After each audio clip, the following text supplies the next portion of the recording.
গুরুস্থানের একটু মাটি বাইনা করে রাখ রে, গুরুস্থানের একটু মাটি বাইনা করে রাখ।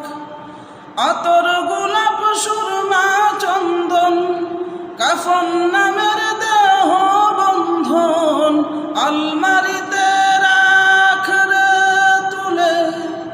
একটি কুরআন পাক রে এক্ষুনি তোর আসতে পারে চলে যাওয়ার ডাক রে, এক্ষুনি তোর আসতে পারে চলে যাওয়ার ডাক।